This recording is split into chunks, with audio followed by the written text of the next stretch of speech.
আসসালামু আলাইকুম। আমরা আজকে থেকে শুরু করব একটা হেয়ার কেয়ার সিরিজ। তো হেয়ার কেয়ার শুরু করতে প্রথমে কিছু টুলস লাগবে আমাদের। পিলো কেস, স্ক্রাঞ্চেস, হেয়ার কভার এই সবগুলি কিন্তু সিল্কের। আপনারা নিশ্চয়ই ভাবছেন আমরা কেন সিল্ক ইউজ করব। তো সিল্ক ইউজের বেনিফিটসগুলো আমি দিয়ে দিলাম। এরপরের টুলসটা হলো কাঠের চিরুনি। কাঠের চিরুনি আমরা কেন ইউজ করি সেটা ইতিমধ্যেই আমরা প্রায় সকলেই কম বেশি জানি। কাঠের চিরুনি ইউজ করার সাথে সাথে আমাদের কিছু স্কাল্প ম্যাসাজারও ইউজ করতে হবে। সেটা সিলিকনেরও হতে পারে, আবার কাঠের হতে পারে। আমি যেমন কাঠের স্কাল্পার ইউজ করি। স্কাল্পার ইউজ করার বেনিফিটস হলো আমাদের ব্লাড সার্কুলেশন খুব ভালোভাবে হয়। দৈনিক অন্তত একবার হলেও আমাদের স্কাল্প ম্যাসাজ করতে হবে খুব ভালোভাবে। ওকে, এখন আমরা হেয়ার পোরোসিটি টেস্ট করব। প্রথমে একটা গ্লাস নিতে হবে। এখানে পরিষ্কার পানি নিয়ে নিব। এরপর আমরা একটা চুল নিব যেটা শ্যাম্পু করে ধোয়া, অর্থাৎ কোনো তেল থাকবে না এমন চুল বাছাই করতে হবে। চুলটা পানির উপরে রেখে দিব এবং আমরা 5 মিনিট অপেক্ষা করব।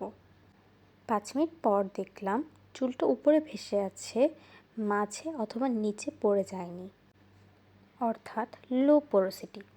আমি আপনাদের ছবি দিয়ে আরও ভালোভাবে বুঝিয়ে বলছি। ছবিটা দেখলে বুঝতে পারবেন, যদি গ্লাসের উপরের দিকে থাকে চুল তবে লো পোরোসিটি, যদি মাঝখানে থাকে তাহলে মিডিয়াম পোরোসিটি, যদি চুলটি নিচে পড়ে যায় তাহলে সেটা হাই পোরোসিটি।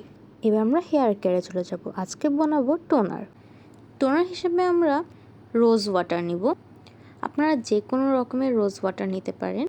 আমি 2 রকম রোজ ওয়াটার ইউজ করি। রোজ ওয়াটারকে আপনারা স্প্রে বোতলে করেও ইউজ করতে পারবেন, এতে ভালোভাবে স্কাল্পে যাবে। এবার রোজ ওয়াটারকে আমরা খুব ভালোভাবে স্কাল্পে স্প্রে করে নেব। ফুল স্কাল্পে স্প্রে করার পর আমরা স্কাল্প ম্যাসাজার দিয়ে খুব ভালোভাবে ম্যাসাজ করে নেব। স্কাল্প ম্যাসাজ করা হয়ে গেলে আমরা ভালোভাবে চুলটা আঁচড়ে নিব। এরপর ব্রেড করে নিতে পারি অথবা আমাদের পছন্দ মতো হেয়ার স্টাইল করতে পারি।